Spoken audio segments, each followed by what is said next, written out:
All right, we are recording. Welcome to Film at 50, a podcast that celebrates semi-centennials in the world of cinema. I'm your host, Brian Rowe, and I'm very excited to welcome Nicholas Stanton as my guest today to discuss 5 Easy Pieces. How are we doing, Nicholas? Doing great, Brian. Pleasure to be here. And yeah, thanks so much for having me on. I'm really stoked for this. Yeah, I've been, kind of promoting this podcast for a couple months, and you have been there since the beginning. I've enjoyed your support Well, as I embark on this. yeah, I mean, it's this what a great concept to just generate a constant engagement. Because like every day, there's a movie you can share, or the way you've been like comparing them via titles. Like before Oh, Harold and yeah, Maude, there was or yeah. before Horton Hears a Who, there was Horton Hears a Who. Made Yeah, 50. some of them are a little bit extreme. Like I'm really reaching. Like I'm like, Right. no other movie has used this word in its title. What do I do? But I'm trying to like feature throughout the year or whatever. I'm trying to feature one movie that came out 50 years ago, even if it's something that nobody's ever heard of. It's like Well, it's that's the still beauty. worthy. Right. Exactly. Yeah. Yeah. So today we're talking about this is like I think this is the perfect movie to launch this podcast, 5 Easy Pieces, which is such like a quintessential piece of 70s cinema starring Mr. Jack Nicholson. Before we get to the movie, I thought I just wanted to kind of get your background in movies, for our listeners out there. We worked together on some short films back in the day. I know you were active as an actor in theater. Mhm. What kind of role have movies played in your life from the Yeah, beginning? what a question, and Yeah. it's something I've been trying to articulate and understand for myself and my own intellectual development, and almost like and trying to really settle on some form of identity, Hmm. professional and personal, because cinema has been such an important part of my being in the world, for Yeah. lack of a better expression. Like, um, I remember being a kid and feeling movies get into my body, like Hmm. in a way where I wanted to be embodying these characters that I was watching on the silver screen. Like I remember once watching, one random afternoon, I put on Return of the Jedi, like a VHS Return of the Jedi, and I would act the opening scene when like Oh, Moff cool. Gideon is there waiting for Vader's arrival. Like I remember standing on the couch like a like an imperial general. So it was always been like that. And the moment we were able to get our hands on my parents' 8mm camcorder Oh, for like cool. You had 8mm. eight I never millimeter, worked with that. yeah. Back when like you used to like actually record onto a tape, right? Yeah. Um, and I was just a little bit. So I started film school in 2003, and they had just the year before gotten rid of 8mm, so we had to use digital, which I was kind of sad about at the time. But yeah, because you DV, right? Was that the first digital format then? yeah, I thought film school I'd be using film for all 4 years, but I Right. only shot my thesis film, a horror movie, on film. Everything else was digital. Yeah. Wow. That's cool that you got a chance to actually work with I film. got that experience. That's Boy, cool. yeah, where you actually like hear the film running for a take, and I was working with a child actress who needed a few takes, so I'd be like, every take is I'm running out money, of money, film. you know. Exactly. And Um, then you got into yeah. acting So then in I high got school and into, college. I did, yeah. And, wanting to be other people was always just Yeah. part of who I was. And I got really into the X-Files when I was in middle school, and the Resident Evil video games. And like with all my friends, we wanted to create our own Resident Evil movie. So that was like a summer-long project. Okay. And nobody was as passionate about it as I was. So I felt I was like pulling teeth with all my friends to commit to entire afternoons to film these scenes. And then they just wanted to go ride dirt bikes out in the desert Yeah. instead of listen to me bark orders at them and get them to memorize lines. Um, and I became really obsessed with law enforcement of all things, like wanting to be an FBI agent Okay. because of the X-Files. And I remember auditioning for Annie when the middle school I was at was they were unleashing their first musical that they were going to do. Hmm. And I learned that there was a role for a police officer in it. And I wanted to be the police officer because I was obsessed with law enforcement. Hmm. And they were like, we actually think you'd be a better Daddy Warbucks. So I wasn't even trying for a lead role, but I got a lead role. And then the rest, as they say, is history. I did theater all through high school. I did theater in college. I got my bachelor's degree in theater. Yeah. But then at one point, my interest began to shift away from acting to more conceptual, theoretical things. So I was introduced to the work of Joseph Campbell, Hero's Journey, and kind of went into the writing process and the directing process. I kind of shifted my focus to, more critical theory and directing.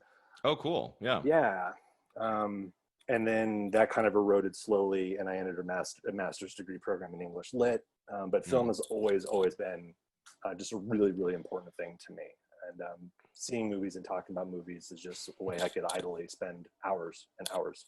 Yeah, I mean, honestly, one of my sources of excitement with this podcast is to have the chance to talk to people about movies, because I don't really get it that much anymore, right? Like now that I'm out of college, and I talk to friends on the phone and stuff about movies sometimes, but I'm not actively talking about cinema very much, especially these last 2 or 3 years. So this is kind of a neat opportunity to have actually a specific time period of film to talk about too, rather than just kind of like because film, as I've said on the podcast before, it's kind of it's not super old, but it's still super intimidating if you want to discuss film over the decades. There's so much to talk about. So to kind of zone in on a year, it's like, I think really helpful, Well, what a brilliant way to, like zooming in, like on a micro level, but everything we're going to be able to unpack, kind of like the kaleidoscopic interesting changes of the art form itself and the industry itself. And 1970, what an interesting time. At a great time to start the podcast, because we're just a few years before, Spielberg, Jaws. Coppola, Scorsese, right? Before all these guys start hitting everything. And there's this really cool, where you kind of see the mutation happening, the change of style. And obviously the influence from Italian neorealism and French New Wave, which were making splashes in the 50s and 60s across the pond, but it's finally reaching America. Strangely, the year after the Sharon Tate murders, and kind of it's just a really interesting time for Hollywood. And I see a lot of cool changes happening in film, and not a lot of films are known that were made in 1970, 1971, even 72.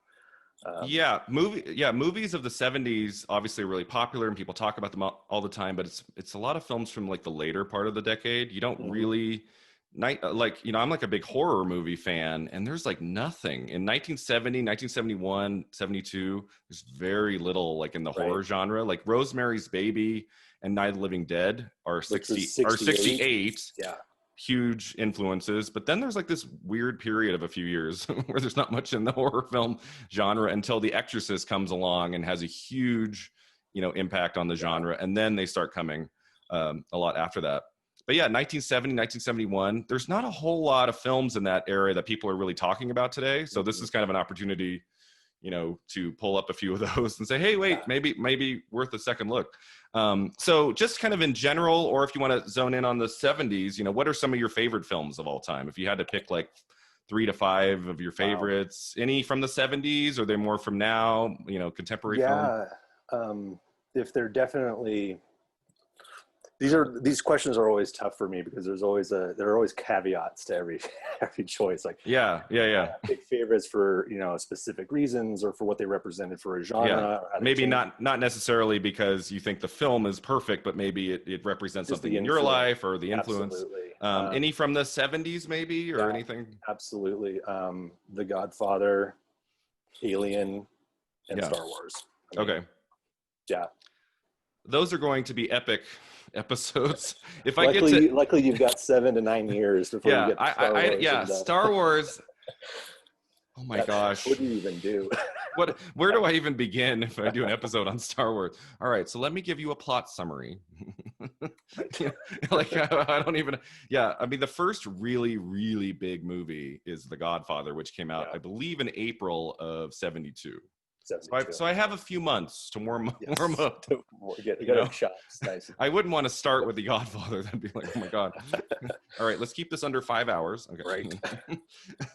And The Conversation. I love The Conversation. Is that late 70s? Conversation came out in 74, the same year as The Godfather Part 2. Oh, wow. So Coppola was nominated for director for Godfather 2, and Right. both of the films were nominated for Best Picture. Wow. And I actually met Francis Ford Coppola once in Napa about 10 years ago, and I told him how much I loved the conversation, and he turned to me and he nodded, and then he went back to his dinner. That's like, cool. Kind of like what an industry like handshake to like praise a director for the movie he's not really known for, or yeah. I mean? Whenever I met a lot of actors and directors. I lived in LA for 8 years, and I would try to bring up a movie or a show that they wouldn't normally, right. Like if you were to meet Harrison Ford, I didn't meet Harrison Ford, but you wouldn't say, "Oh, I love Indiana Jones." Right. No, I loved you in Mosquito Coast. I learned that. I met Neve Campbell in 2003, and I said, "I love you in Scream," and she was like, "Oh, okay, yeah, I haven't heard that before." Right. It's like, right. She's like that. I'm known for more than Scream, Right. But anyway, those are some great films. Mm-hmm. I don't know if you look like 1970 era, like the early part of the decade. Do you know of any? I mean, there's not a whole lot. I'm trying to that we're talking about today. I went through a stint about 3 years ago. One, when I was first starting my own filmography business with my brother. And I was really following closely the production of The Last Jedi because I love Rian Johnson. And I heard that he had all of his like production crew and his cast watch a handful of movies that he really wanted to influence the style and feel of Last Jedi. Okay. A ton of them I'd never heard of. So I started this like going after these old movies he was suggesting, and just found some gems. And this was before Criterion Channel was available on my smart TV. Oh yeah, so I love the Criterion Channel. Through and oh gosh, it's overwhelming. It's impossible. Which is why I've heard Movie MUVI is actually better MUVI because they curate a different film every day, and it's like the only one that's available, only a handful that are available every day. So it really narrows down your choices and it helps introduce you to kind of new stuff. But anyway, the 70s. Wild Bunch. Yeah, 69. 69. Okay. Yeah, that's close. Yeah, that's pretty close. I mean, it's definitely part of this new style. And I've never seen Bonnie and Clyde, but I know it's incredibly influential. That's the last movie. Actually, I taught a course up at TMCC in the spring, and the last week before everything shut down in March, the last film I showed a group of college students was Bonnie and Clyde. And it went over really well. It still holds up. It came out at the end of 67. And many people believe that Bonnie and Clyde was like the kickstart movie to the new cinema. Bonnie and Clyde and The Graduate and In the Heat of the Night all came out around the same time. And so then you had this period between about 1967 to 1980 where there were a lot more filmmaker-driven movies. The studios weren't obsessed with sequels and remakes yet. That would come later, like in the 80s and 90s. So you had this really cool period where you're not getting the same old every week. It's like brand new kind of, and then you had all the younger filmmakers coming up, like Coppola and Spielberg, and so Scorsese and Lucas, and and you really get what was I going to say? Yeah, it's like the birth of the auteur, right? Well, which we had seen, like there's Frank Capra and there's Hitchcock, obviously, and Hitchcock and John Ford and John Huston and the French films, French New Wave, right? But they were so tied to the studio, and in this era, we really see this kind of liberation of the filmmaker from the studio, both financially and creatively, but also technically with inventions and new inventions in 35mm cameras that can go out into the field, and we get exteriors and actually do like on set or on location filming, right? We're not in the studio, literally in the studio filming with sets, right? We get to go out into the world, and that was really cool. I was really surprised to see a lot of shaky like handheld cam work in 5 easy pieces. Oh yeah, that's something I wanted to talk about. Yeah, so we can get there. I don't want to jump ahead. So I mean, in terms of like, I listened to the director's commentary. I was able to get a copy of the Criterion DVD. Oh, cool. And he talked about how it's one of the first movies where there is not a single set in the whole movie. Like, right. Like if they're in a motel talking on a bed, that's a real motel.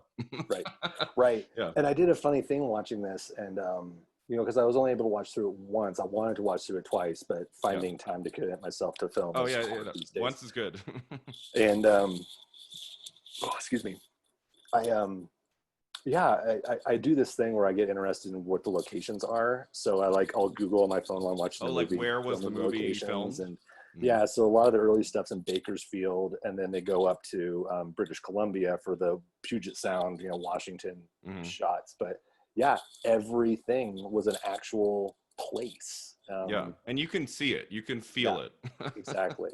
All right, is cool. one of the really things about this film. Yeah. So let me get started with. I'll just do a brief summary of the movie. Great. I'll give a little background info about like how it came to be made, how the director came to be a part of it, and then we'll just talk about. I have some questions about the movie. So in Five Easy Pieces, Jack Nicholson obviously is the star of the movie. He plays Bobby Dupuy, a man who works on oil rigs in Southern California, and he kind of tolerates his girlfriend named Rayette. It's like a strange name. Rayette. She's played by Karen Black, who's amazing in this movie. So Bobby is sort of lost. He's going from job to job. He's trying to find a direction in his life. And then we come to learn that he's actually a dropout from upper middle class America, a member of a large musician family that he rarely sees anymore. He left a few years back from Washington State.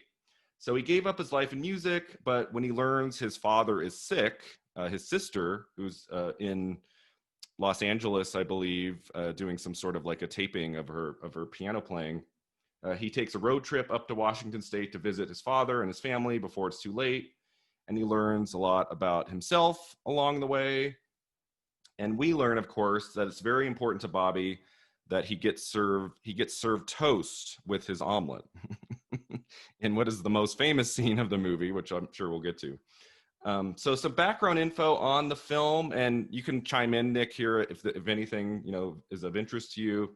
But I did want to touch on, at the end of the 60s, the director of Five Easy Pieces, Bob Rafelson, he created a production company like for filmmaker-driven independent movies, and it was called BBS. The BBS production company, it produced about 7 films in a 4-year window, and those films included Easy Rider, which came out in '69, and The Last Picture Show by Peter Bogdanovich, which came out in 1971. The first film for BBS was called Head. Have you ever heard of this movie? No. It's called Head, and it's like A Hard Day's Night, but it's with the monkeys. That's right. I remember reading that Bob Rafelson is responsible for getting grooming the monkeys and producing them, essentially. Yeah. So that was Bob Rafelson's first movie as director, and I don't really know how he came involved, but Jack Nicholson was the co-writer of the screenplay of Head with Rafelson, and that's how they met and started working together. And Jack Nicholson and Bob Rafelson actually collaborated like 5 or 6 more times, including Five Easy Pieces, and then they would go on to work together for another 25 years on different projects. The second BBS film production after Head was Easy Rider, which Jack Nicholson appeared in. Have you seen Easy Rider before? I have not. I started it a while ago. It is a wild movie. Like it looks like this. It's like the screenplay is like 2 pages. It's like it's a lot of like on the motorcycle, open space. It's a beautiful movie. But yeah, it's worth checking out. And this shows my ignorance of the period. I get it mixed up with that, and is it Born to Be Wild with Dennis Hopper and Jack Nicholson?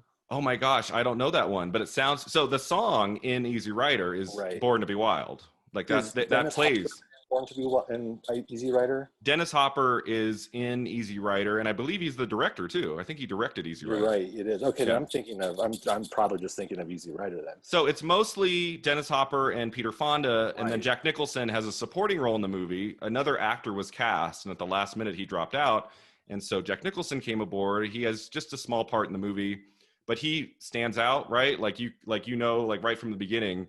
When he starts acting in that film, like it's something kind of special, and he got his first Oscar nomination for Best Supporting Actor. And around this time, Bob Rafelson with watching working with him on Head and then watching Easy Rider, he got the idea, like, what if I gave Nicholson a lead performance, like gave him like the main character in a movie? And that's kind of how Five Easy Pieces came about. But I also wanted to mention that, this kind of showed my ignorance too. I assumed that Nicholson's kind of the start of his career was Easy Rider, Five Easy Pieces. Those are the first two movies he's kind of known for. He was acting all the way back to 1958. He had about 10 years of acting performances in movies. Let's see, his first movie was called The Crybaby Killer in 1958. And he would appear in more than 15 films in the 1960s. Wow. But a lot of them aren't very good, a lot of low budget stuff. I'd only heard of two of them. They're two Roger Corman movies he appeared in. Like, he's in the first Little Shop of Horrors movie of the early 60s. Wow. Really, like, young. Because he was 33 when he did Five Easy Pieces. So these would have been like most of his 20s, essentially, doing this work. Interesting. Yeah, exactly. Wow. So, and what I find fascinating is that right before Easy Rider, Jack Nicholson was thinking about quitting acting altogether. He was interested in maybe writing and directing more movies, but he was kind of like over the acting thing, which I could understand, right? 10 years of acting parts, none of the movies go anywhere, you don't get any recognition. 10 years of that, you might think to yourself, maybe I should quit this. That makes me think of Naomi Watts, who acted in film for 10 years, almost quit before she got Mulholland Drive by David Lynch. And then that started a whole, so sometimes all it takes is 6 more months, right? Like you just got to get the right thing. So, I mean, can you imagine what the cinematic landscape would be like without Jack Nicholson? Like, gosh. I can't even, I know. It's like if he had quit acting in 68, if he just, no, I'm not gonna do that. There's so many important films in the catalog are, I think, successful because of Jack Nicholson's involvement. Yeah. And we're going to talk about Nicholson in a bit, but I just wanted to touch on kind of a little bit before Five Easy Pieces, what he was up to. And then Rafelson wrote the first 2 drafts of the screenplay. He wasn't satisfied, so he hired Carol Eastman to do a draft, and that's the draft he ended up making. So he like did away with his. And according to the commentary, he said the only scene from his draft that remained, what do we think? What's the one scene that remained in the Carol Eastman draft? The diner scene? The diner scene. That's the one that stayed all the way, which is like, well, there you go. Because he even says on the commentary, Bob Rafelson's like, he's still to this day, he gets, people bringing up the diner scene. And he's like, it's not the only scene in that movie. There's more going on. So let's see. So then lastly, the film's budget, according to Rafelson on the commentary, was $700,000, like super cheap. Although IMDb says 1.6 million. So that might, I don't know, that might be, which is like a little bit of a difference. So I don't know which one it is, something in there. And then I also wanted to read a quote by Roger Ebert, the great Roger Ebert, who was at the premiere of Five Easy Pieces, the first time an audience had ever seen it. He was there at the New York Film Festival in the beginning of September of 1970. And this is what he said about it in his great movies review. He said, and I quote, "I remember the explosive laughter, the deep silences, the stunned attention as the final shot seemed to continue forever, and then the standing ovation. We'd had a revelation. This was the direction American movies should take, into dialogue with an ear for the vulgar and the literate, into a plot free to surprise us about the characters, into an existential ending not required to be happy. Five Easy Pieces was a fusion of the personal cinema of John Cassavetes and the new indie movement that was tentatively emerging. It was, you could say, the first Sundance film," which I thought was very well put. Yeah. Right? Because wow, what a great sentiment. Because I've been looking at 70s films of 1970 since this last January, and there's some clunkers. Like, I don't want the listeners to think, oh my gosh, pick any 1970 film and you will just be under its spell. Nope. It's not the case. I am going to try on this podcast to highlight films that I think are worth watching. I think I think sometimes it's worth, talking about maybe why a film is a failure or why it doesn't work. That's a worthy discussion, but I'm going to try to highlight films that I think you should go out and rent or watch, on streaming. It's kind of like my goal here as we get started. And then finally, Five Easy Pieces would go on to be a big success in 1970, making around 18 million, which today doesn't sound like a whole lot, but when you think of like a low budget $1 million indie film in 1970 dollars to make 18 million for a movie like this, I think is a pretty big success. I mean, it wasn't one of the top earners of the year or anything, but it did pretty well. All right, so let's talk about the movie. So let's just start generally with, any history you've had with this film. Had you seen it before? Had you read about it before? And, what impression did it make on you watching it recently? Yeah, I had never seen this before. Okay. The title may have come up in passing at some point, but it never stuck with me as a film that I knew existed, was out there. Until you brought it up. Okay, good. Hey, podcast. So it was definitely a new discovery. And yeah, kind of going into it, I just kind of let it wash over me and let it work its magic.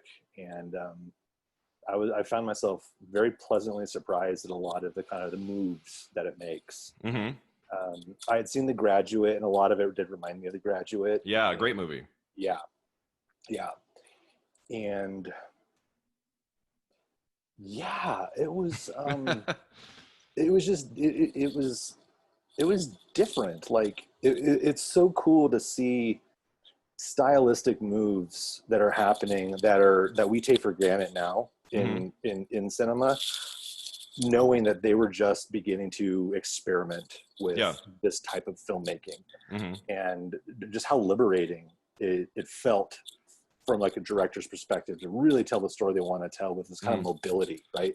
Mobility of the camera, mobility of the locations and where they are. And like that highway scene, I was just kind of like, there's this weird tension building up in those first 20 minutes. And then just like this event happens on this highway. And I love that scene. Yeah. That's when I realized like, wow, I'm. watching something different here. Like this. You wouldn't get a scene like that today. No. Yeah. Yeah. No, I agree. So I had seen this movie. So in high school, there was it was like senior year. I like obviously knew of Jack Nicholson, and I went on like a Nicholson binge of his older movies. And in like the same couple weeks, I watched Five Easy Pieces, The Last Detail, Chinatown, and One Flew Over the Cuckoo's Nest. And I was like, this man is everything. Like, have you seen any of those other three? We'll talk about this. Yeah. Let's get to it later when we talk about Nicholson. Yeah. But so I had seen it.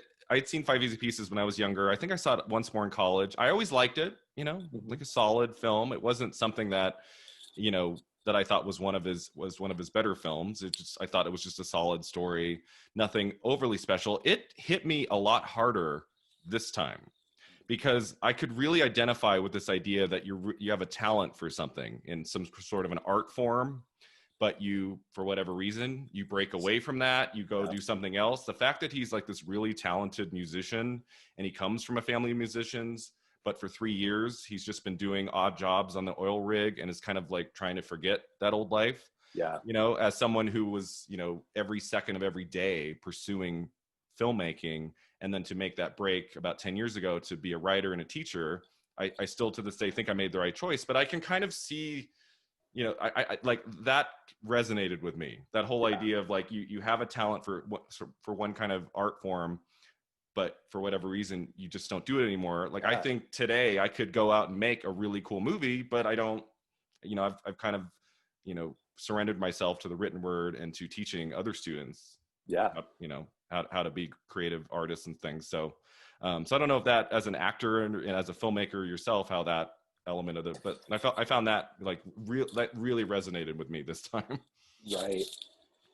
Yeah. I'm trying to, I've worn a lot of hats in my life too. And which is good. And I always tell people like I don't stick with something long enough to get really good at it. Okay. But I'm also a fast learner and I can get pretty good at something pretty quickly. I don't get bored with it, but I just my attention shifts to another thing, something that feels more urgent or pressing for myself or the world, and it just the scale keeps getting bigger. I recognize that I have a lot of talents. Or people have told me that, and you just wrestle with this sort of thing. And you're just like, you don't owe the world anything, even if you have a talent towards something. Mm-hmm. Like those two aspects don't really ever, they don't add up. Like just because you're good at something doesn't mean that's what you have to be doing Yeah. for the world, right? Yeah, exactly. This idea that, oh, because I wanted to make movies 5 years ago, I need to do this for the world, or, oh, something will be missed. If it's like, you have to do what's good for you. You have to believe in your own path and not try to do something for other people, which I think is a big part of the movie. Right. And I'm trying to think of a contemporary example. I know we'll probably get there, and maybe hopefully I'll remember the movie I'm thinking about where that's what Good Will Hunting. Good Will Hunting, yeah. Perfect example of somebody who's just like, just because I'm fucking good at this stuff doesn't mean I have to do it, or I want to spend my life doing this, man. Yeah. Interesting. Yeah. So I think that's a big part of the movie, is this theme of, somebody kind of stepping back from, their life in music, the life that's expected of them, and this idea to be able to go on a different journey. But it's not like Bobby has like a path. He's not like, it'd be a different movie if he was like, I've been, surrounded by artists my whole life. I want to go do my own thing, and I have a direction. That's not really what the movie's, what's happening in the film. But anything else you think like thematically is going on in the film that we're touching on? Like what's kind of other themes of? Yeah, I think I want to actually have a perfect way to kind of segue into another theme, still touching on like the music, like despite the fact that like the title itself is referring to music, right? These 5 easy pieces of playing music, right? And I had to look that up. I didn't know. I was like, what does the title mean? With like, as I was watching it, I'm like, is it musical, or is it some other kind of like little slivers or slices of life that are important to him or whatever? But yeah, I'm not embarrassed to admit I didn't know what the title was referring to. I was like, Google, what does that mean? Like, okay. Because they do reference those 5 pieces in the opening credits too. Yeah. And but for it the film does such a great job stylistically of actually making music kind of feel like something in the background.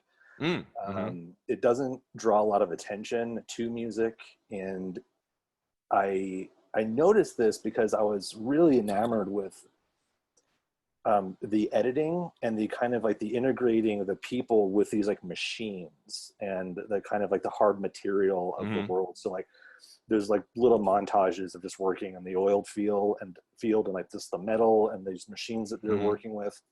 And then even in the bowling scene, an editor or director, whoever's responsible for it, went to lengths to show like the ball coming out of the machine, and then just the way at the end Jack Nicholson gets on a truck and it just kind of takes him out of the frame, but also out of the narrative, just kind of almost like he's just putting himself onto this like machine, right, and getting out. And the scene on the freeway you're talking about, when he gets on that truck and he starts playing the piano, and that too. No, I meant at the very end when he gets on the logging truck. Oh, at the last scene when he gets on that truck and it takes him away. Exactly. Okay, right. Gotcha. But there is this theme of just like plugging ourselves into these kind of machines that almost have their own autonomy, or like relieve the actors and the players from any kind of responsibility for their own destiny. There just seems to be this like fatigue, right? This like disaffected youth, alienation of this generation and this time. And it's not surprising. Like we're in the throes of the Vietnam War. America has seen this new surge of consumerism, and I don't think the OPEC oil stuff happens till later in the 70s, but we are it is a very interesting period. We're just coming out of civil rights, and all of that's at play here in very subtle ways. Like it's in the background, right? It's not up and center, and for that I think it's much more powerful. There is this idea of like question mark, about our future, about you look at the films of the 50s and 60s or early 60s, everyone knows what's happening. Everyone's like got a career path, and not that every film of that period's happy or anything, but you look at a film from like 56 or 61, I mean, you have a lot of just like, oh, everything's great, but you don't really get a whole lot of, once we get to the 70s, Yeah. things go, I always think that film kind of mirrors, the environment and like the world of that era. Whatever's happening in a film in the early 70s is kind of mirroring what's happening in the world in the early 70s. So you start to see, more flawed characters in movies in that era. Obviously, the introduction of the MPAA in 1968, allowing filmmakers to have nudity and violence and language. I mean, it's crazy when you think in like 1966, it was like really unheard of to hear like a swear word in a movie. Right. Like Who's Afraid of Virginia Woolf with Elizabeth Taylor and Richard Burton came out in 66. The first movie directed by Mike Nichols, and that had some language in it. And there were people like, how could you do this? I think she says, I mean, I don't even think there's any like really nasty words in that movie, but then cut forward 2, 3, 4 years and filmmakers could just, there wasn't as much censorship. They could tell the story they wanted. And you can see that in 5 Easy Pieces. Yeah, absolutely. And getting back to this kind of like everything has its place, and there's a plan, right? And the film, the way the film unfolds is reflective of this predictability of the plan, right? Yeah. There's simple causality in not only in the filmmaking, right? Somebody stands up and then the camera cuts and then they continue their movement, right? So like the image is always based on how actors are moving and how cause and effect works in very predictable ways. In this, you start seeing surprising editing choices that don't always add up to action and reaction of the players and the actors in the frame. You start to see characters who don't behave in predictable ways. Like that's what really surprised me and was almost just really cool about Jack Nicholson's character in this Bobby.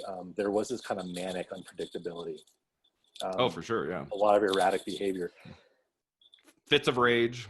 Fits of rage. which are always fun scenes to watch. Nicholson, go to town. Calm. He's so calm and collected when Rayette is just laying in bed and he's like, "I'm leaving," and he gets in the car, he loses his shit, and goes back in there. Yeah, when he's just like, ah, he's like, "Damn it! Why am I doing this? Why am I going to go back in there and ask her to come with me?" But he just does it, and I just forgot about that moment. That moment.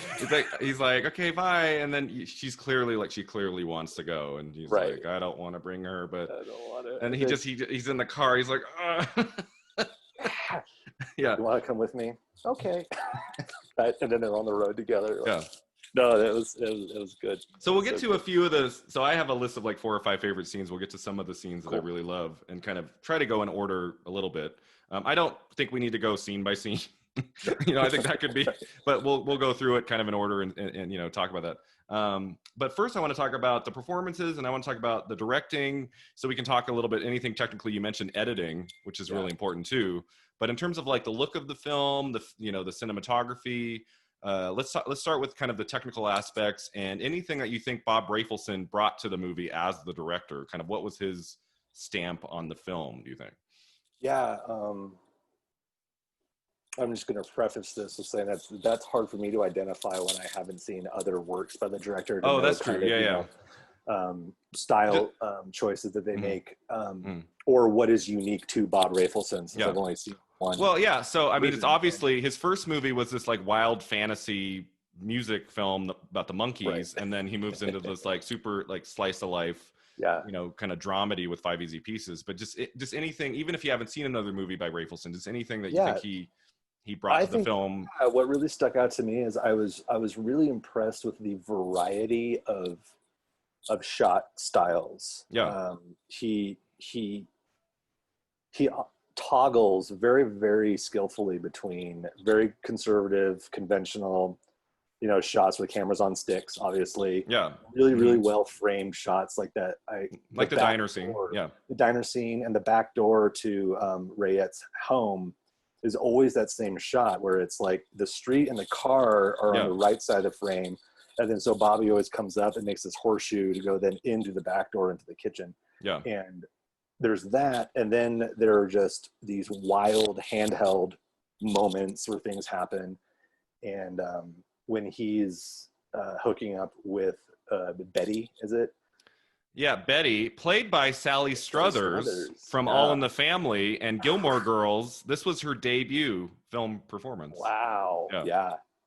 She looks a lot different in Five Easy Pieces. I was like, oh my god.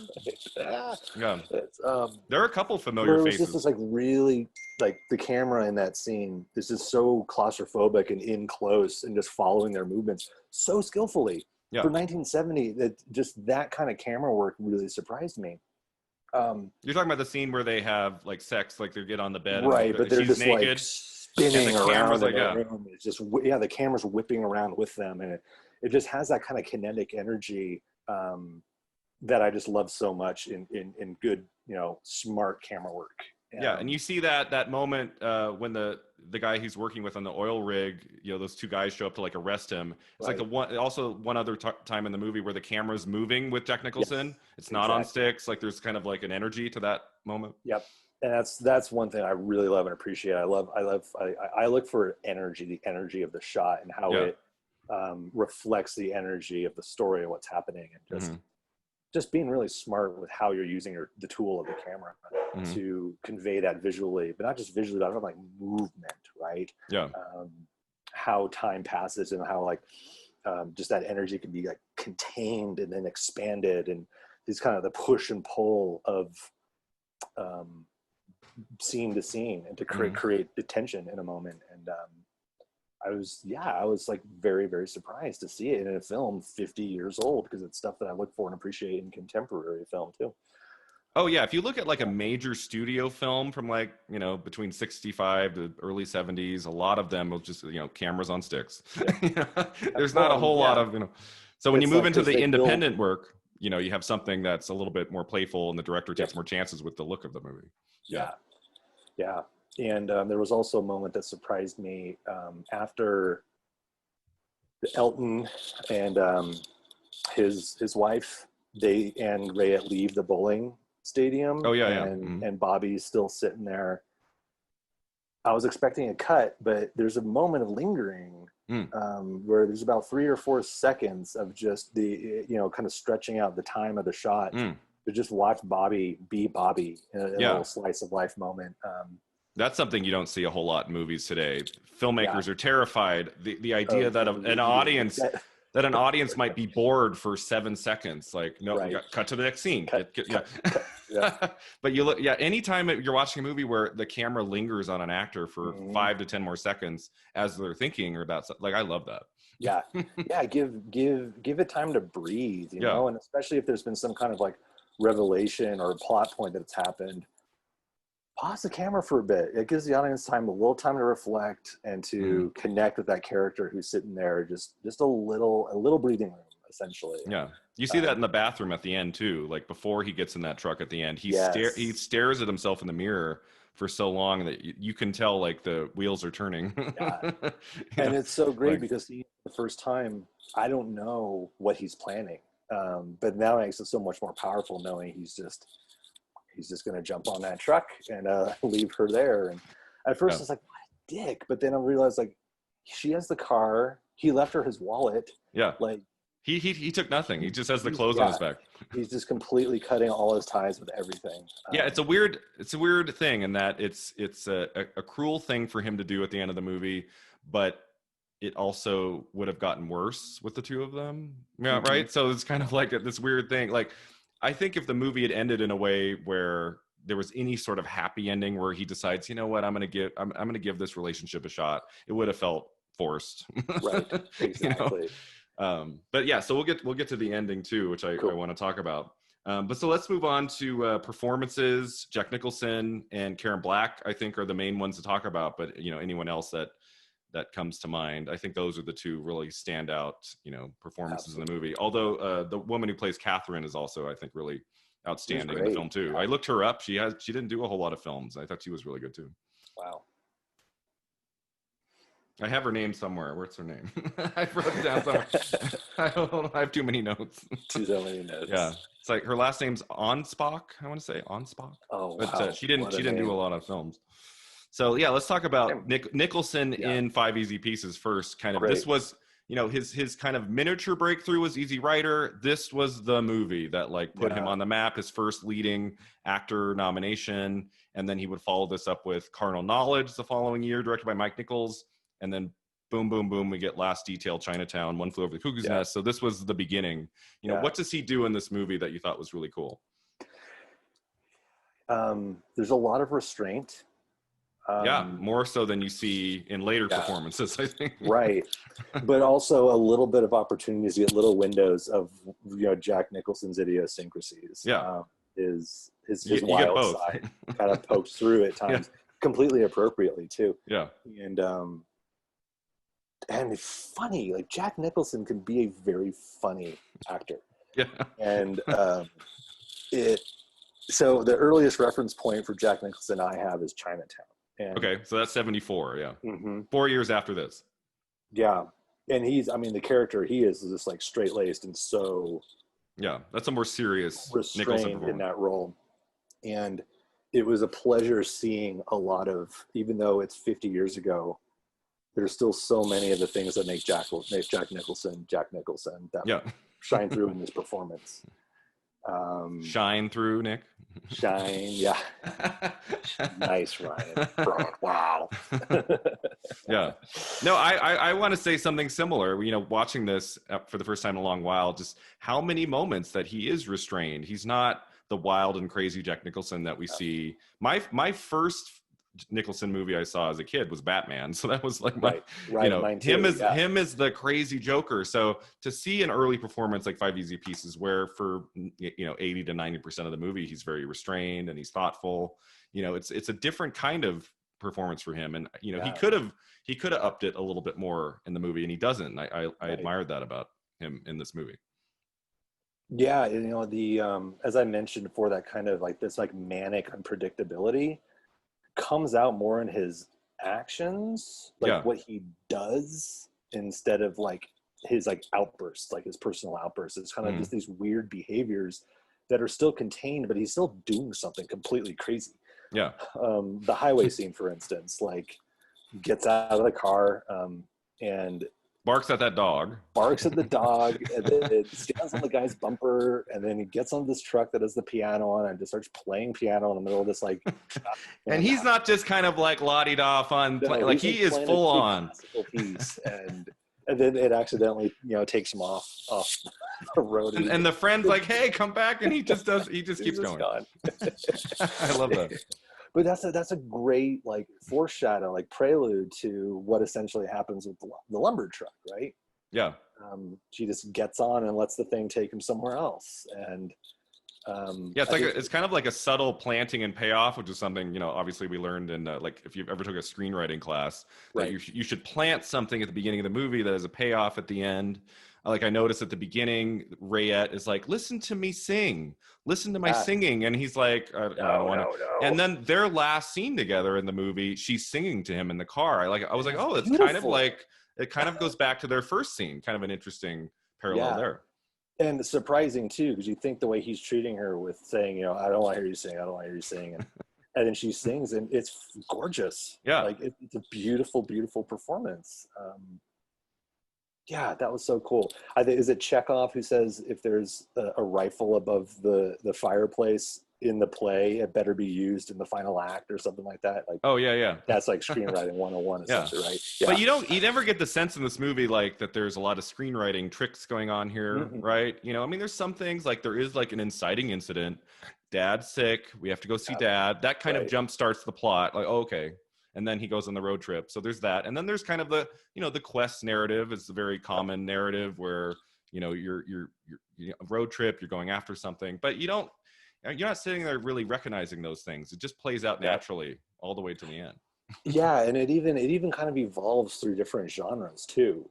Quite organically, actually. Like I love that it is like, first is this kind of this, apocalyptic's a little too strong, but there is this really like barren, infernal fertile kind of feeling in the beginning, right? And these oil fields out in the Bakersfield, and everyone knows Central California is like the worst place in the world. Yeah, I worked at a reality show where we did a couple weekends in Bakersfield, and it was a lot of dinners at Applebee's. Yep, exactly. Wait, I don't want to piss off the Bakersfield listeners. No, listeners, there are very nice things about Bakersfield, but like just watching those oil rig scenes, it was like you could tell the location feel. And it's really beautiful photography of that area, like all the way through. You know, I love, and I'm a sucker for like some kind of structure, like a man-made structure being silhouetted against, you know, twilight skies. Yeah, him working up top, and but then we move from that into a road film, and then it almost becomes like a chamber drama. Oh yeah, the third act is like an Ingmar Bergman movie. Yeah, exactly. It's like all of these characters and these stories that have been developing, you kind of like capture them together in one space, and there's like this pressure about like something's ready to explode and happen. And it's just great. It's just a lean, mean script. And, So we'll talk about like from the beginning of the movie to the end, touch on any more scenes we didn't get to, but real quick, Karen Black, what did we think of Karen Black as Rayette? She won the Golden Globe, got an Oscar nomination, her only nomination. Do you have any familiarity with that actress? She none worked whatsoever. For decades. Yeah, I don't think I've seen her in anything. And if I have, I don't remember it as her. I believe she was in a couple Robert Altman films. I should have looked this up. I'm pretty sure she's in Nashville, like one of the more famous Altman movies. And then I know her from, she's like the grandmother in House of a Thousand Corpses, directed by Rob Zombie. She's like the matriarch of the family in that horror film from 2003, I believe. So that's like that, like my points of like, worked with Altman, House of a Thousand Corpses, and 5 Easy Pieces. So, but I think she has like, you know, maybe even hundreds of credits. I think she was one of those working actresses just every year was always making film after film. This was the movie that got her some recognition. So what do you think she does well in 5 Easy Pieces? Well, I think she geniusly creates this character of Rayette. Like that, what a character. Like I love her look. Like the look is fantastic, and it fits the character so well. Overdone, but I also know it's also like a product of the times. But what an endearing character. There's something about her that's just like annoying at first, but she really grows on you and actually becomes very, very sympathetic towards her. You really do feel that she cares about him. So you never dislike her at any time, even though she can be annoying and say the wrong thing. She gives the movie like a burst of energy every time she's in it, I think. Absolutely. And it didn't really hit me until she's at the dinner table at the family home when she's brought into that drama of the mix. And then of course the psychologist or whoever at the dinner party or the cocktail party who's just going on and on about Freud and I love that scene. All this stuff, and she's just like, she's talking about her kitten, right? Like, she's my kitten, right? And then Nicholson does another fit of rage in that scene. He just goes off. Defends her in such a beautiful way. Like he doesn't want to be with her, but he still defends her, and he cheats on her and shit, but like he still defends her. It easily could have been a one-note character and a one-note performance. This is kind of, she could have been playing it really over the top, like smacking her gum, like really over the top annoying. And it's not that. There are levels to her performance. You see, like she really does care what other people think of her, and she's so thoughtful at that dinner scene. She's like, well, thank you so much. I think the Carl character with the what does he have, like the arm or his neck? He's got the neck brace, and she's like so sweet to him. And I got this like sense that he was into her because he's like around her and a lot of those things. They definitely hinted.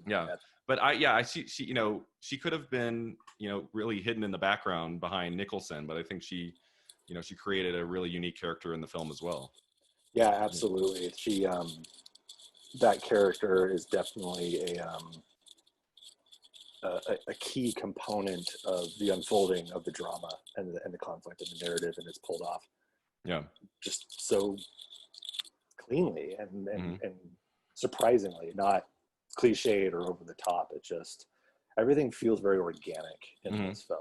Yeah, exactly. Yeah. So let's contrivances. Go, yeah.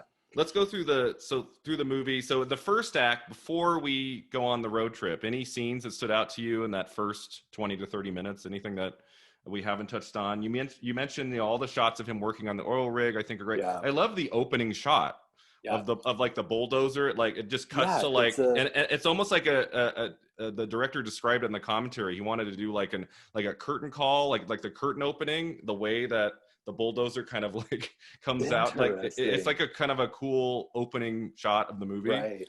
That, so it's this cold open of just a close up of a bunch of dirt and rocks. Yeah. That then, you know, the frame begins to move, but we realize it's not the camera moving; it's this bulldozer about to dump all of this stuff out. And you see Nicholson, you see him in that opening shot. Right? Is like he driving the tractor, or is he just in the background? I think he's just. I don't think it's moving much. I think he's just like he's like rigid, and he's like kind of working it from inside. Yeah. Oh, interesting. But that opening, just like him, like finishing his day and "Stand by Your Man," right, as the song playing over the opening credits, and him coming home. And you know, the first 2-3 minutes, you have no idea what this movie's about. You're like, like where's this going? You don't know. Which I love as a viewer. If sometimes in the first 5 minutes, the movie you're getting right away, and you're like, okay. Sometimes that's good, sometimes it's not. But this one, you don't have no idea where it's going in terms of its plot, in terms of the story. Exactly, and that gets back to that, just the erratic behavior and the choices of characters that move the plot, right?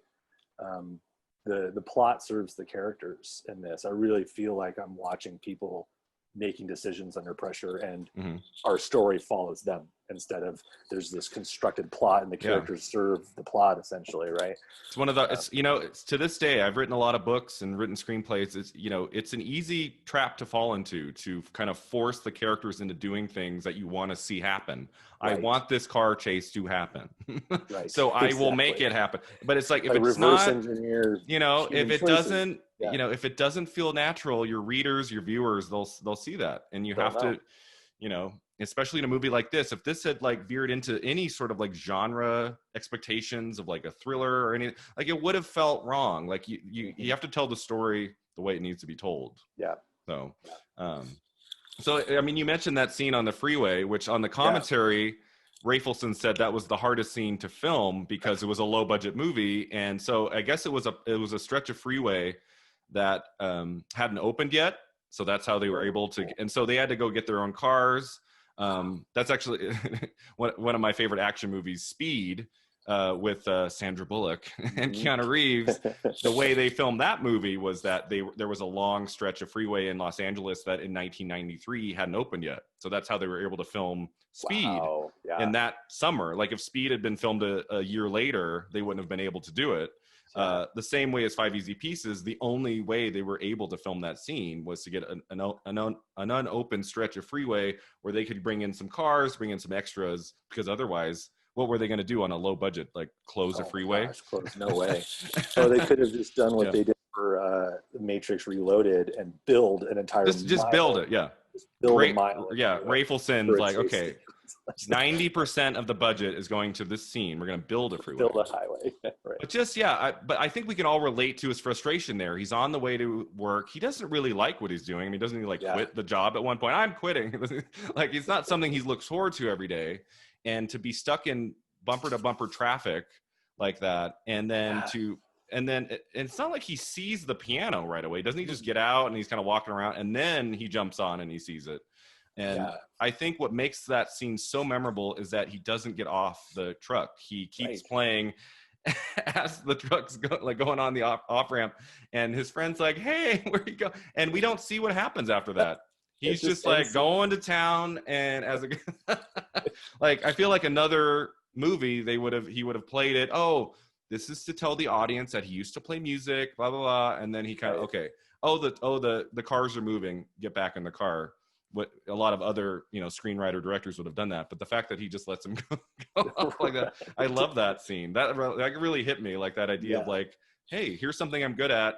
I don't really want to go to that job. Right. Let's just keep playing this piano until who knows when. Yeah. And then any other scenes? I mean, we touched on the bowling scene from the early part of the movie. it's just like there's just such a richness. Like you really get a sense, and again, with we talked a little bit about, you know, shooting on location rather than building sets. You really get a feel that these are real places.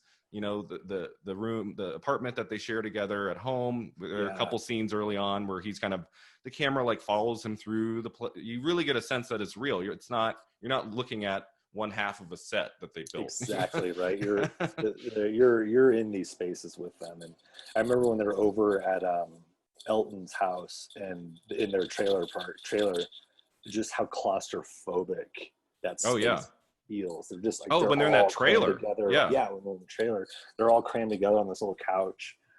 So just a really strong sense of place.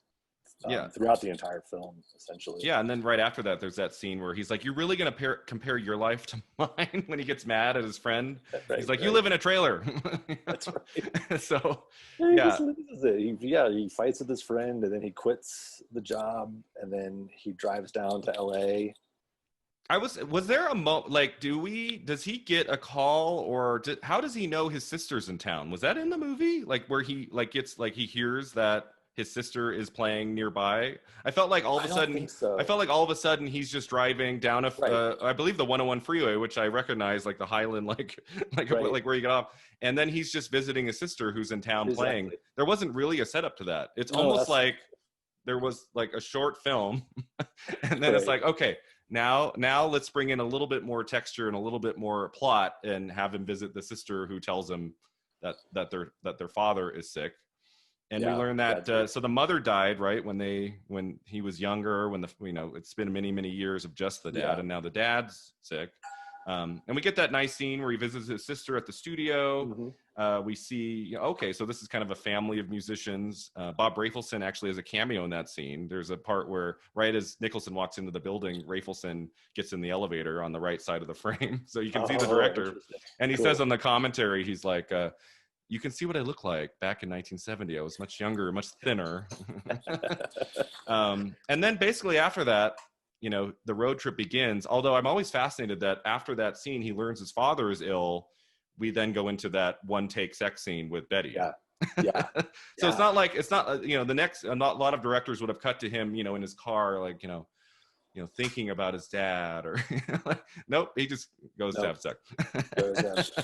Yeah, but soon and urgency too, like the way they're hooking up is just so primal. Like whirlwind. There's just, and it almost feels like he's just something he just needs to do and get done. Because he knows he's gonna leave, so he's just like, got to get out of my system. And Rayette isn't stupid. Like, she knows when he's cheating on her, and he's just kind of like, "I'm sorry, honey, no, I only have eyes for you." And then he sleeps with Catherine later too. But, so they go on the road trip. Originally is going to go by himself, but then he has that rage in the car, and he brings Rayette. And the drive starts off okay, right? I mean, she's a little bit annoying to him. They pick up 2 hitchhikers along the way, which I thought were like a few minutes of like really interesting conversations, talking about, commercialism overtaking everything. And the movie was filmed a year before in 1969. So to be having that conversation then, decades before everything that was to come, the fact that she's lamenting, she's like, going off about commercialism then. I mean, imagine I wonder what that character would think of the world today. Just she's a Greek actress, I believe. Okay. I didn't look up those two. And great performance by her. Great face, great delivery of her lines. And I found it really interesting. She kept going on and on and on about filth, but she's like chain smoking cigarettes. She's like, it's just like she's like yellowed teeth, and she's just complaining about the filth of the world, but she's just like constantly smoking. And they're in the front, and then Bobby and Rayette are in the front. They're like, maybe this was a bad idea. I'm not sure. But then that takes us to the diner scene. Diner. Okay. They all end up in the diner. So this was back in the mid 1990s. I had a CD-ROM called Cinemania, and they would have like that was like before the internet, where I learned about movies when I was like 9, 10, 11. And some films had audio clips where you could like play 15 seconds from the movie. And I still remember before I even knew what Five Easy Pieces was, they had a clip, and it was I want you to hold it between your knees. Right. And that was my introduction to this movie when I was very young, like 10, 11. And so that moment has always kind of stood out to me because of I was aware of that soundbite. But it is the most famous scene of the movie, and yet not super related to the rest of it. If you remove the diner scene, there's not any plot missing. No. So why do you think that scene has been so famous for 50 years? Any idea? I think I have a theory. Go ahead. Yeah, I have a more thematic theory. Okay. I think it is reflective of Bobby's relationship to rules and to okay, yeah, because that's essentially what it is. It's a conflict of this waitress who just doesn't even have the discretion to break the rules of the diner, and Bobby just gets creative with getting around the rules, right? Yeah. Which is, indicative of pretty much everything that he does, or his essentially his posture towards the world, right? And which was really prevalent in this time period, I think. That's my theory. I agree with that. And it is actually something that happened to the director, Bob Rafelson. That's where it came from. So that's why it's in the early 2 drafts of the script. So he went to a restaurant and he wanted this with that, and they said no substitutions. And so he had to like order a sandwich to get the bread or something. And that's where that scene came from. And then at the end of the scene, when he swipes his arm across the table and knocks off all the utensils and the plates, that also happened to Nicholson. He went to like a diner or a restaurant late at night, and like he got there late and they wouldn't serve him any food or coffee. And so so that also came from real life. I agree with everything you said. And also my theory is just, for me, it's like the moment where Jack Nicholson becomes a movie star. The way he talks to that waitress is so hilarious, and it's so confident. Yeah. Like early parts of the movie, he's still kind of finding himself, but there's no he doesn't hold back at all in the diner scene. And the way he says that line, he doesn't blink, he doesn't break his just, I want you to hold it between your knees. It's just so hilarious. And then her like, you see this sign? And then, it's over. Like, right. And then he just, he cleared.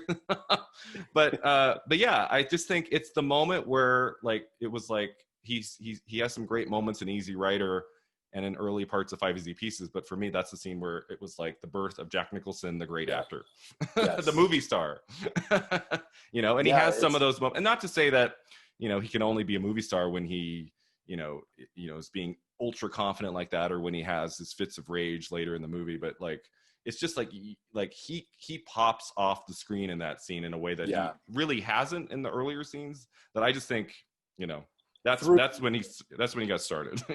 Through just like pure power. I think you say it just right. Like the confidence at which he just delivers.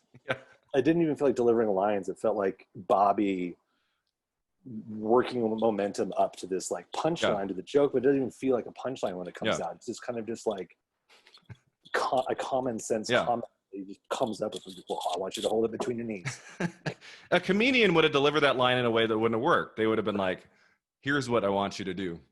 I want you to hold, like a comedian would have really tried to sell it, but he says it the same way he said the previous few sentences, and in a way, like it's not even a thought that entered his head. It was just, this is what I need to say next. Exactly. So that's that's the most famous scene. The director, as I said on the commentary, that's the one everyone brings up to him. So I guess over many, many decades, and it's, probably, if not the film he's most proud of as a director, it's definitely one of the top 2 or 3, to just have the same scene brought up every time. That would get kind of tiresome, I think, after a while. You'd be like, there are other good scenes in it. We've talked about them. Probably like not seen in When Harry Met Sally, right. Most of it, that's actually a good comparison, right? Like you could take out that scene in When Harry Met Sally and it'd still be a great movie. It's still, there'd be a good through line. but yeah, that's the scene that the delivery by Rob Reiner, the director's mother. I'll have what she's having. I still remember hearing the story he told on the commentary for When Harry Met Sally, where when they went to like the first screening or the first big preview or whatever, and she said, "I'll have what she's having." The audience roar was so loud and it went on for so long that he had to go back into the editing room and like put in like 10 establishing shots of the next scene so that you wouldn't miss dialogue of the next scene. You had a little time to come down from your laughing fit. That's awesome. Yeah, I mean, you don't really get that in Five Easy Pieces. I mean, him like clearing the table is funny, but it's not something that's going to last for 20, 30 seconds or anything. But I would assume that scene went over really well for audiences in 1970. I mean, how many scenes had been done like that in a movie? Zero, you know, to this point, very few, right? Yeah. All right. So they get to Washington State. He leaves Rayette behind. He like takes her to like a motel, doesn't he? And he's like, "Okay, you stay here." And she's like, "What am I gonna do? Just twiddle my thumb?" And then he just like leaves her there. You've got your magazines. I thought it was gonna be for like a day, but it's like days, multiple days. Yeah. It makes sense if he leaves her there on a Friday afternoon, and then I'm gonna come back Sunday morning, and we'll go back. That's one thing. But it seems like. He says, I think he plans to be there for a week or more. Like he's there for a few days. Yeah. But then as you said before, we get to Washington State and it turns into kind of like an Ingmar Bergman drama. We've got quiet scenes with the other people living in the house, or we get that scene with the dad at the end. And, it does become this other kind of chamber drama movie. Yeah. There are moments that are funny, like when he has those bursts of rage, like at the psychiatrist lady, and when he finds his sister, and like the caretaker nurse guy, he's like kind of feeling her up in the bedroom. And what I love about that scene is that they don't fight in a way that looks forced or wrestling. There's a shot where he's just like Nicholson's character, he's just losing. He's just kind of, he's like under him. And the caretaker is just like, stop it, let go. Like clearly the caretaker nurse guy has full control over the situation. Right. Which they set up really well. In an earlier scene, Bobby sees him lifting weights. Oh, right. So this guy's obviously his physical superior. Yeah. And but so I love all the fits of rage. We talked a little bit about that scene where he tells off the psychiatrist. It's hilarious. I mean, and she's just kind of staring at him like, "Oh, I didn't mean anything." And I'm like we've all been there. We've all been in that situation where there's one person talking. You're not interested in what they're saying. It's a lot of like stuff you don't understand, where they're clearly on another level, intellectual level, and that's okay. I've been in academia for many years. I've had moments where they're talking about literature, right? And I'm doing what book are you? Oh no, we're talking about this, from the late 1800s, such and such. And I'm like, oh yeah, I've read that. I have a pretty good film knowledge. Literature is something that's going to be a lifelong. There are so many books I need to get to. So, but we can all relate to that moment for him to tell her off. It's so interesting because it's an entertaining moment, but as you said, he's also kind of standing up for Rayette, and one of the few times in the movie he does. So that made that scene really absorbing, I thought, and it kind of unexpected for him. Yeah, no, for sure. And just the mounting tensions, the sexual tensions between him and Caroline. Yeah, is that her name? Catherine, I think. Catherine. Catherine. Yeah. Catherine, and then. Just wow, what the titration of that, the way it's slowly played and built up until they finally get their moment together, and it doesn't feel like it's going to happen. She keeps asking him to leave, get out of here, take my bath. That comes unexpectedly that they actually get together. Jack Nicholson's always been a handsome guy. He is gorgeous in this movie. Yes. Like looking back 50 years ago, like he's a handsome guy. So it doesn't, I don't have a problem with all of these women wanting to, get in bed with him. I can kind of even though he's a mess in his personal life, you can kind of see that. But I always find it strange when they choose which sex scenes to show and which not. Yeah. So you don't really see much with Catherine. Raw on what's happening. And then this one kind of had like ellipsis, like you have like the aftermath. It was a fade out, and then we're back. So we're just going to jump over this part. Yeah. I don't think it's a really important plot development. So is that something you wanted to see? Is that you wanted to see not really. more I of just that? think it's interesting when in film what scenes they choose to actually show the act, and when they want to just do the ellipsis, like all right, let's fast forward to what comes later. And the relationship with Catherine is interesting. I don't think we've touched on, maybe briefly, but that scene where he plays the piano for her and she gets emotional, and he shuts that down. He's like, oh, I didn't feel anything, and he actually makes her feel bad for feeling something about his playing, which was like, that was a fascinating moment too. Yeah, and a really interesting stylistically while he's playing that piece, and like just the camera leaves him, and it's just this long kind of panning shot of all of like the family portraits that are on the wall. Portraits that look real. Usually in movies, you got the photoshopped family, and it takes me out for 10 minutes. But I'm out. They obviously found like a picture of Jack Nicholson when he was like 15 or like something. You go see today, you go see a $300 million movie that has everything, and then they'll show a picture of the family, and it's clearly photoshopped. Really bad photoshopped. And you're like, you couldn't do that. This one pans. Yeah, you're right. 5, 6, 7 portraits of little Jack Nicholson, the younger sister, all real.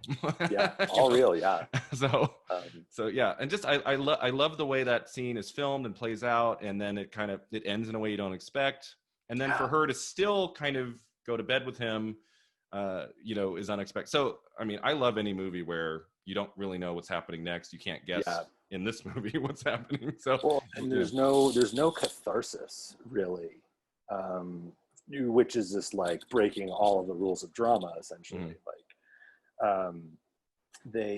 And maybe we can like move towards the ending here, and the scene with the final like little scene with the dad.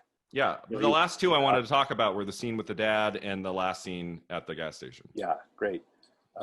He wheels him out to like the shore and just has this beautiful monologue performed so well by Jack Nicholson, and which he wrote most of the dialogue for, by the way. He really himself. So great. It felt that way. It felt and then just so heartbreaking, the last thing he says there, and that there's no recognition from the father, there's no movement, we don't get a single sign that he hears him, he loves him. Let's move on. Does the dad say anything? Nothing. He says nothing. Even blink. He doesn't even, there's just nothing, and then the scene ends. Like no catharsis. And it reminded me a lot of Magnolia, Tom Cruise's relationship with the alien father.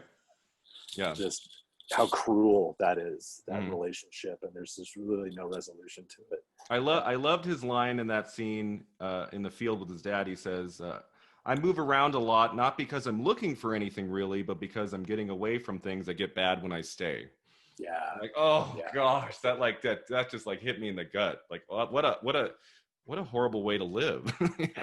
I have to go away when things get bad. It's like, oh no, we can learn to make things good.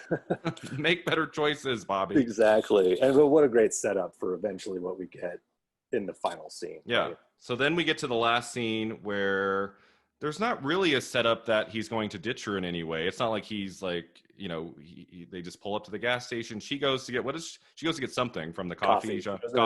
Coffee. And he just goes to that. And he goes to the bathroom, and he's in the bathroom for a good minute or more in the movie, just kind of looking at himself in the mirror, washing up. It takes a long while, and then when he comes out, he basically asks his truck driver to give him a lift, and he just and he leaves. And I love that last shot, just like a big establishing shot of the gas station where you can see in the distance like Rayette like asking the gas station attendant, like, have you seen such and such? You can't hear her, but you can tell that's what she's asking. And then she's like popping, like she's just eating like popcorn or something. She's just like casually walking to the men's bathroom. And then she goes right when she leaves frame, the first end credits come up. And then the shot stays all the way till the end of the credits, which is 30 to 45 seconds later, something like that. And then it goes to black before we see her again. So we don't know like what her, it could have had her running back to the car. She leaves the frame and she's gone. So I don't think you need to see her again. No, I think that no. it almost like gives that last shot like a haunting quality of like she's about to discover, but we don't get to see it. Yep, that's not for us to know. Yeah. Very much so the ending of Inception, right? That right, yeah. And Nolan cuts before you get any indication if it's going to topple over or not. Which I know some people hate that. I've talked to people. I've talked to people. A good friend of mine says she wants to know in the last scene where the characters are going. She doesn't want any questions. And I'm like, to me, that's cinema. Like when you have to decide for yourself what's going to happen for Rayette in the next week and for Bobby. That's what makes it fun, you know. Like that's a great point. I you get that in this agree. for sure. Yeah. So that's the movie. I I could keep talking about this movie forever, but I want to get to Jack Nicholson and some other things.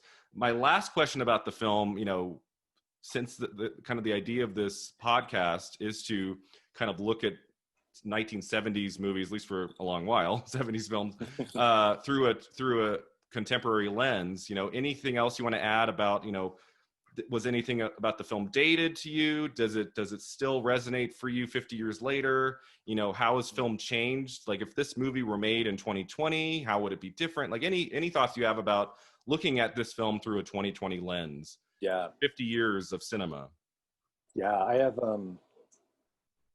I think, so the soundtrack was really interesting. It was so sparse. All we get is, and I forget her name, the country singer, who Rayette listens to. Oh, right. And it does the kind of diegetic, non-diegetic thing where like we hear it as part of the soundtrack, but then when it gets to the house, we realize she's listening to that on vinyl.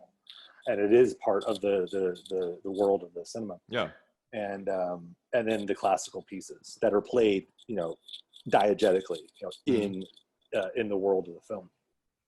And maybe a more contemporary director would have done more with scoring and music. And there's very little music, like score-wise, in the film. Yeah, exactly. And that's, there are a lot of indie filmmakers now who use very, very minimal scoring. But then I think of someone like Sofia Coppola, who just packs her films with soundtrack, music. Oh, yeah. Lost in Translation. Love it. Yeah. I still to this day listen to the Lost in Translation soundtrack at least once a week to this day. Wow. It's such a great soundtrack. I love that soundtrack. It's one of the soundtracks that always brings me back to the world of film.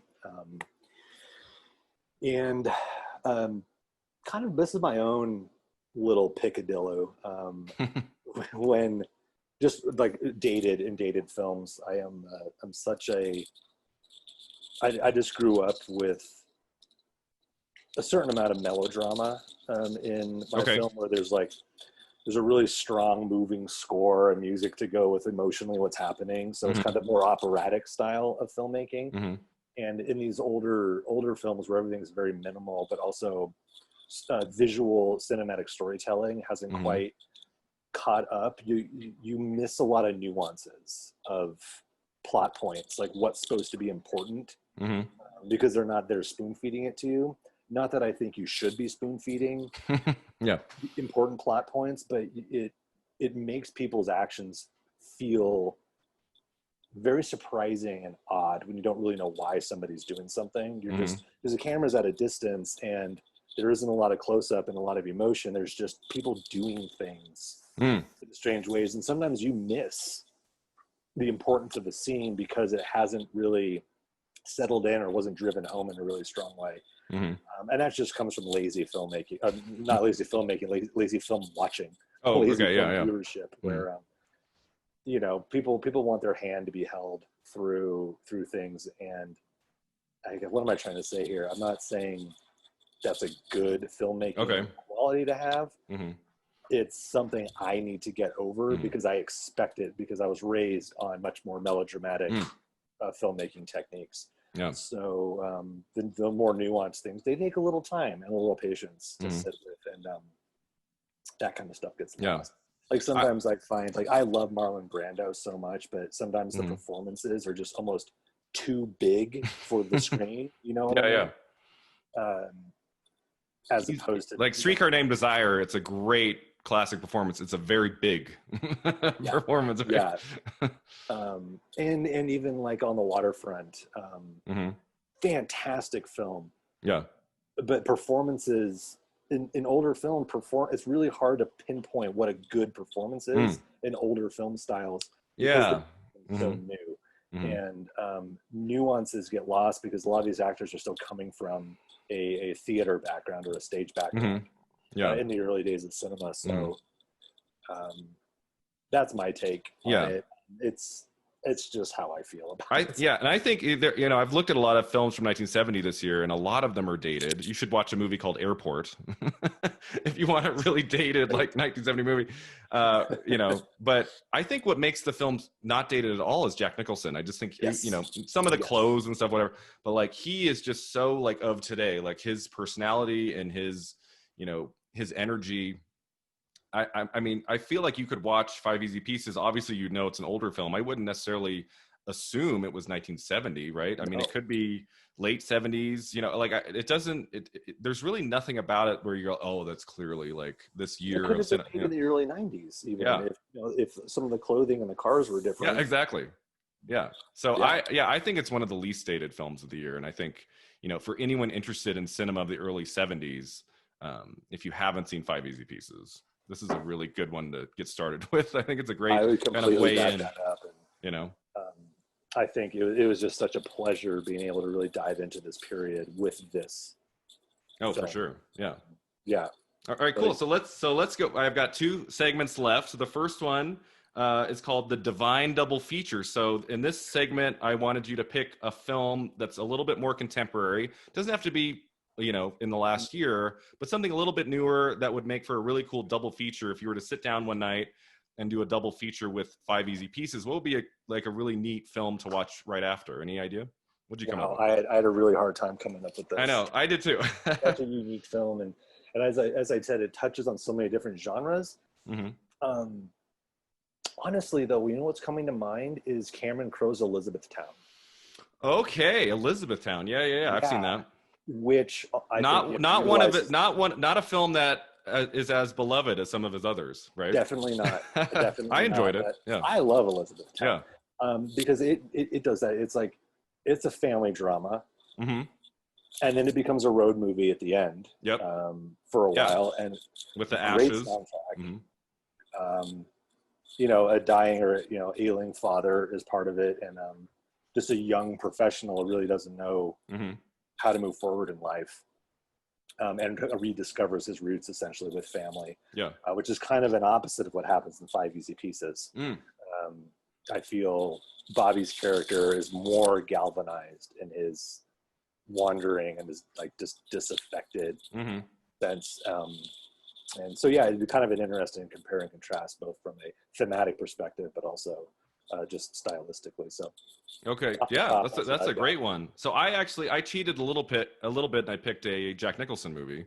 Nice. I thought a really cool bookend to Five Easy Pieces would be his 2002 film directed by Alexander Payne. Have you seen About Schmidt? I have not. It's a great. So Jack Nicholson is essentially retired now. He hasn't made a film in 10 years. And his last like true lead performance in a movie that's like all about him is called About Schmidt. And it's a film that's very similar to like in tone to Five Easy Pieces. There's like loss and kind of trying to find himself. And a big chunk of the movie is a road trip. And it's got moments that are funny, moments that are serious. It's the last movie he got an Oscar nomination for Best Actor. And It's like, I think it would be a really cool way to see Jack Nicholson's like his first true lead performance in a film that's really effective, and then to see the last one he did 32 years later in 2 films that are very similar in tone, and even the storylines are kind of similar with the road trip aspect. So my choice would be About Schmidt, and I highly recommend it. If you like Jack Nicholson, if you like his work, for me, he obviously afterward did The Departed, which is an important film. Yes. But his last like lead performance in a movie that's really worth seeing, About Schmidt, which came out in 2002. Cool. Yeah. Wow. Cool. No, great. All right, and that's a good segue to our last segment about Nicholson. Awesome. So what's kind of been, so you mentioned you'd seen Chinatown. What other films have you seen, and what are your 3 or 4 kind of favorite Nicholson movie? So firstly, I have to like kind of admit that I haven't always been a huge Jack Nicholson fan. Okay.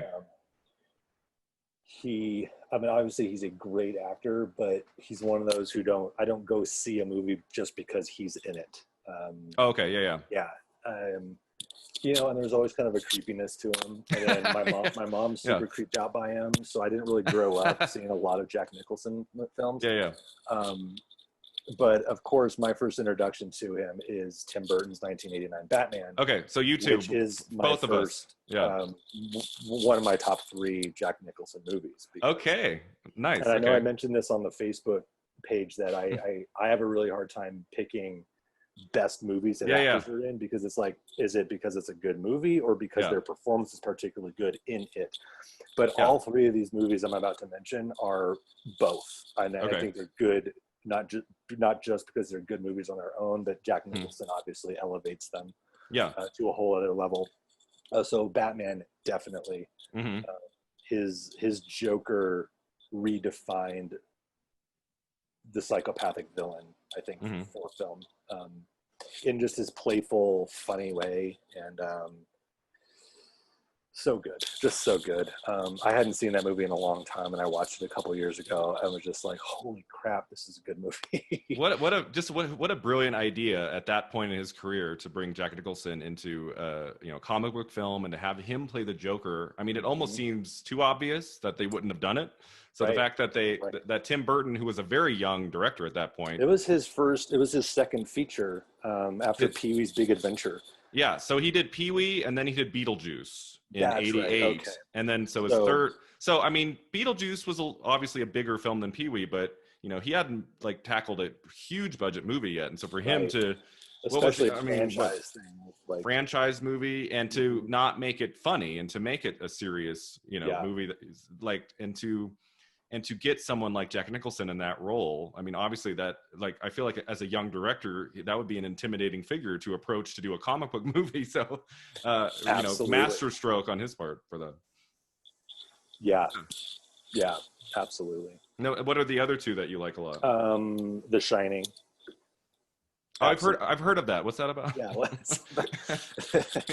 Oh my gosh. Okay, so you're a Shining fan. It's about the moon landing. It's about how Stanley Kubrick helped fake the moon landing. Have you seen the fake trailer of The Shining where it's like it plays out like a romantic comedy and it ends with the title being said "Shining," like it's like a cheesy Mr. romantic voice going, in a world where there's a All right, so what do we like about Jack Nicholson in The Shining?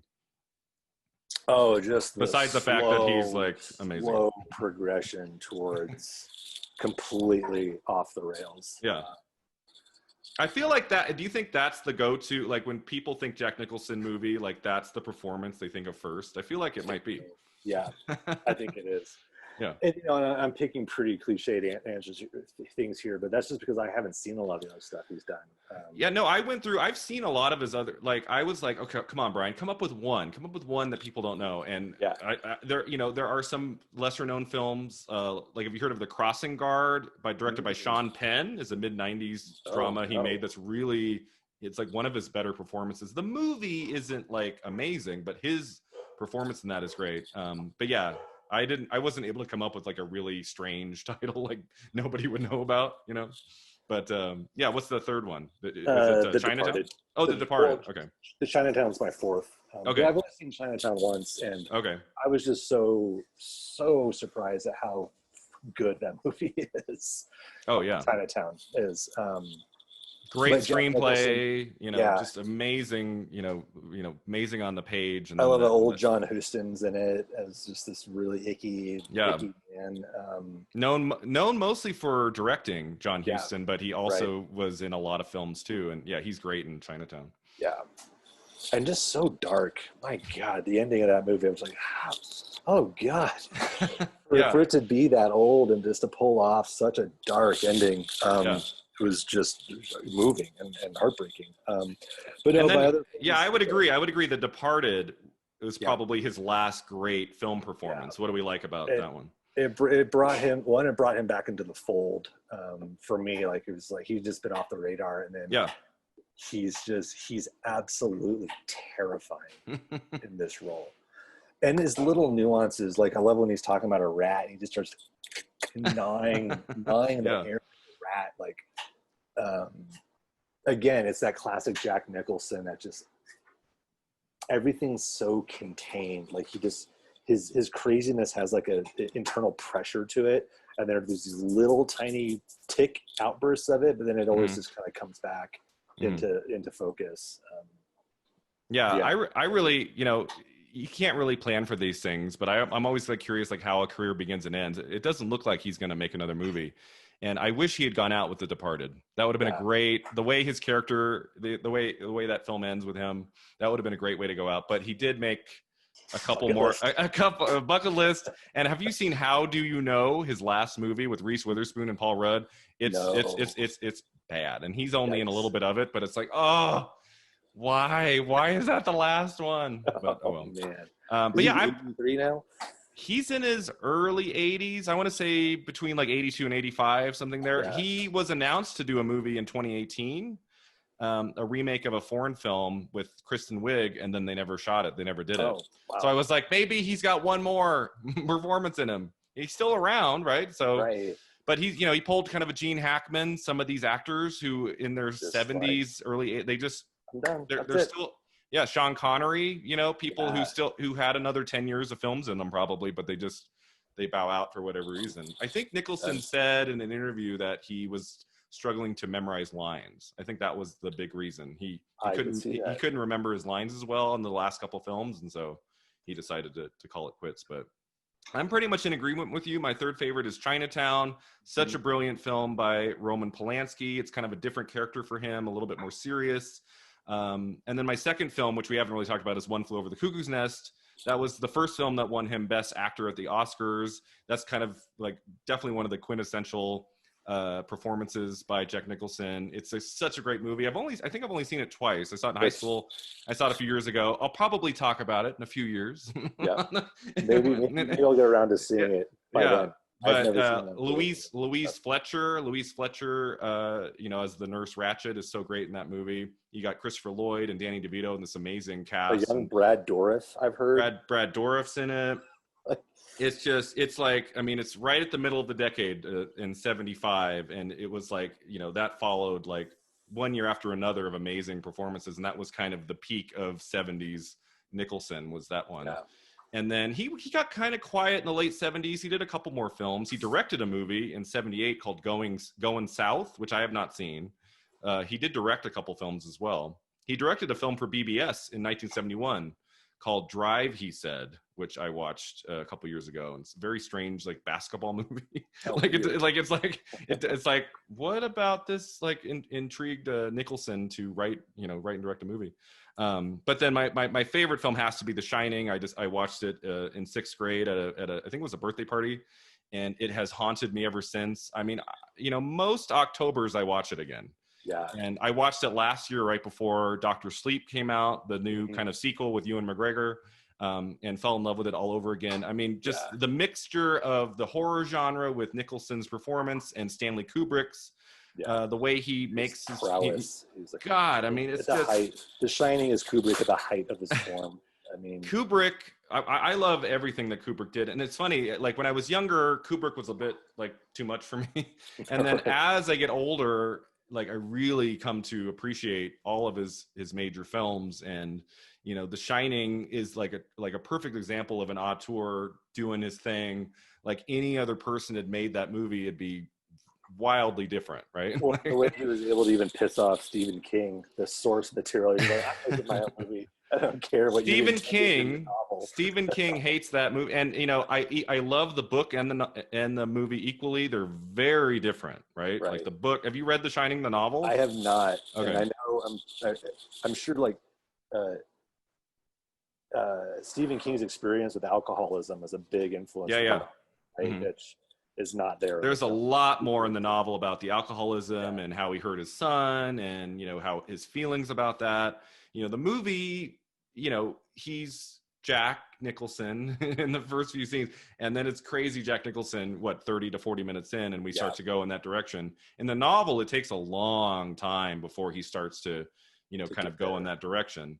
But I feel like you can love both equally. They're two completely different things. They're different mediums. That's all. I like the book better, and I was like, well, yeah. This idea that the movie didn't do the book justice because the director, the writer, they did something kind of different. It's like, well, it's a different thing. I say that often with Cormac McCarthy's The Road is one of my favorite books. And, great book, yeah. I like the movie too. The movie's great too. But I'm like, you couldn't make this book into a movie because the book has the affordances of the medium have the language that McCarthy uses. You just can't bring to cinema. But they're both great for their own reasons. Yeah, exactly. Yeah. All right, well, that's about all I have, Nick. So any last words about Nicholson or Five Easy Pieces? And is there anything you'd like to kind of end with or promote? Anything you want to tell us what you're working on or anything you want to talk about? No, we've about covered it. We've covered a lot of ground here. Yeah, this went, I apologize that this went longer, but there was so much great stuff to talk about, Yeah, it was really great. And thank you so much for doing this. I think it's going to be a really great resource for all of us cinephiles out there. And I'm so honored to be a part of it in the early stages. Yeah, you're my first guest. This went really well. This was fun. This is so great. And you're on the books for we'll talk again in the months to come about another film, and I'd love to have you come back. This has been a lot of fun. Anytime. This is a blast. All right, so thank you for joining us on Film at 50. Please give the podcast a 5-star rating and a positive review. Tell your friends. Tell your family. You can find Film at 50 on Facebook, Twitter, and Instagram. And you can email us at 50yearsagoinfilm@gmail.com. And also take a look at my Patreon page for Film at 50, which has exclusive bonus episodes every month. Thanks again. This is how I want to close the podcast every week. We'll see how this goes. But until next time, remember, 50 never looked so good. Nice. All right. Thanks everyone. And thank you, Nick. This was a lot of fun. Thank you, Brian. Take care.